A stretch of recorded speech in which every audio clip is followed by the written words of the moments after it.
오늘은 1월 29일 목요일 아침입니다. 함께 나눌 말씀은 잠언 5장 1절부터 14절까지의 말씀이며 먼저 1절에서 2절 말씀 읽겠습니다. 내 아들아, 내 지혜에 주의하며 내 명철에 내 귀를 기울여서 근신을 지키며 내 입술로 지식을 지키도록 하라. 아들을 향한 지혜자의 훈계는 먼저 아버지의 말에 집중을 요구하는 문구로 시작됩니다. 주의해라.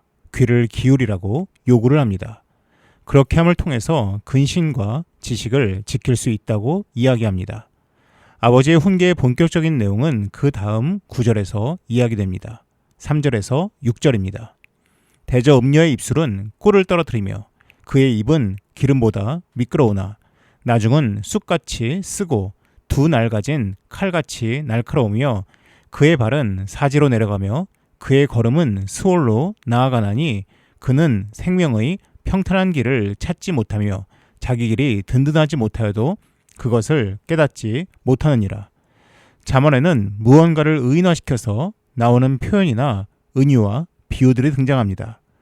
오늘의 본문에서의 대상은 음녀입니다. 음녀란 외간 여자를 의미하기도 하며 창녀를 의미하기도 합니다. 음녀가 의미하는 것이 무엇일까요? 15절부터 나오는 내용은 아내와의 관계에 대해서 이야기가 나옵니다. 이를 통해서 음녀가 상징하는 것은 아내가 아닌 다른 여자들의 성적 유혹임을 알 수가 있습니다. 유혹은 어떻게 다가올까요? 그것이 알고 싶다라는 프로그램을 보게 되면 여러 사건, 사고들이 등장합니다. 남성은 보통 힘을 사용해서 여성에게 피해를 입힙니다. 반면 여성은 남성을 말을 통해서 조종하거나 유혹하는 모습을 보게 됩니다. 우리는 여성의 외모가 큰 무기라고 생각하지만은 막상 그 프로그램에 나오는 여성들의 무기는 외모가 아니라 말인 경우가 많이 있습니다. 오늘의 말씀 가운데에서는 여성의 성적인 유혹은 말을 통해서 이루어진다라고 말하고 있습니다. 음녀의 입술은 꿀과 기름으로 비유되고 있습니다. 달콤한 말과 아첨의 말로 사람을 끌어당깁니다. 하지만 꿀과 기름 같은 그 말들 안에는 숨겨진 쑥과 칼이 담겨 있습니다. 쓴 쑥과 날카로운 칼은 유혹받은 사람을 결국 죽음에 이르게 합니다. 그런데 안타까운 사실은 악의 길은 어두운 길입니다. 그래서 내가 가는 길은 어떠한지 살피지를 못합니다. 그래서 6절에 나오듯이 내가 지금 밟고 서 있는 길이 단단한지 위험한지도 모른 채로 계속 걷다가 결국 스올 속으로 들어가게 되는 것입니다. 화면에 보이는 모습은 고대 유대인들이 사용하던 우주의 개념이었습니다. 표면에는 땅과 바다 그리고 산이 있습니다.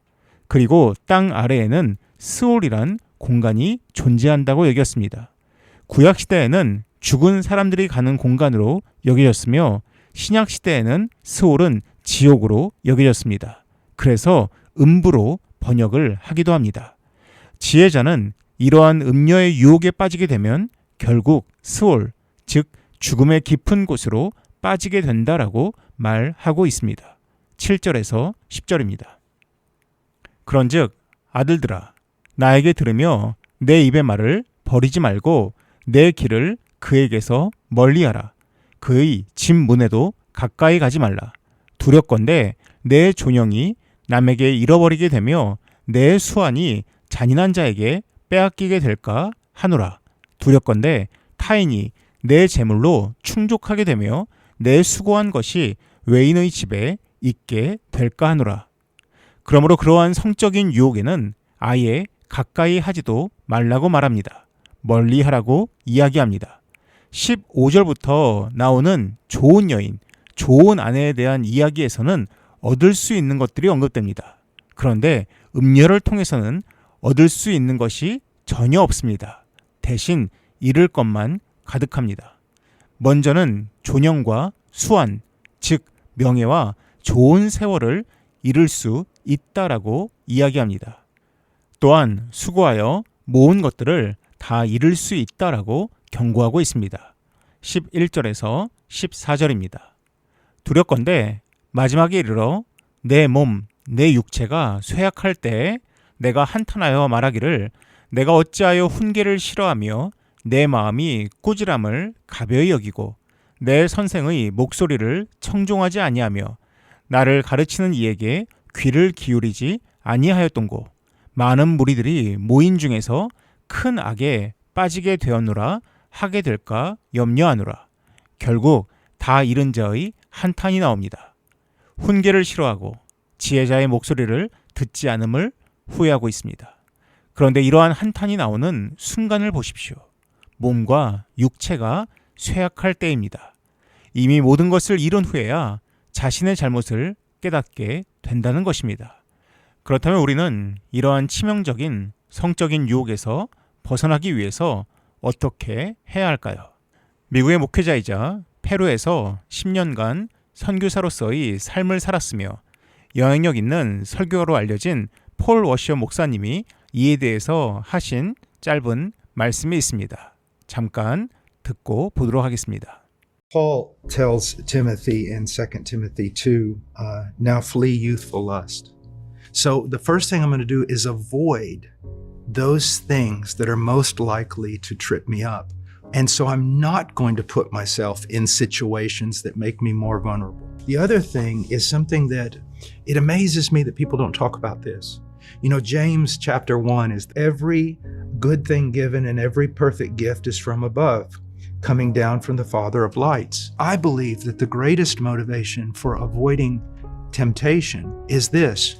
Everything that the world, everything that the devil can offer me is a counterfeit. I can take the counterfeit now, or I can wait for the better, which God offers. And that's a tremendous motivation that is oftentimes overlooked. 제자가 말한 것처럼, 그리고 폴 워셔 목사님이 인용한 말씀처럼 우리는 피해야 합니다. 맞서 싸울 생각을 하지 말고 성적인 유혹은 피해야 합니다. 그리고 우리는 기도해야 합니다. 하나님께서 주신 좋은 것들을 구하고 바라야 할 것입니다. 오늘 하루 우리 모두 그렇게 살기를 소망합니다. 기도하겠습니다. 사랑이 많으신 하나님 아버지, 하나님, 우리를 결국 멸망에 이르게 하는 모든 성적인 유혹의 그 말로부터 우리를 지켜주시고, 하나님, 헛된 것이 아닌 참된 소망을 쫓을 수 있는 우리가 되게 하여 주시옵소서. 이 모든 말씀 예수님의 이름으로 기도드립니다. 아멘. 이어서 화면에 보이는 기도의 제목으로 함께 기도하시기 바랍니다.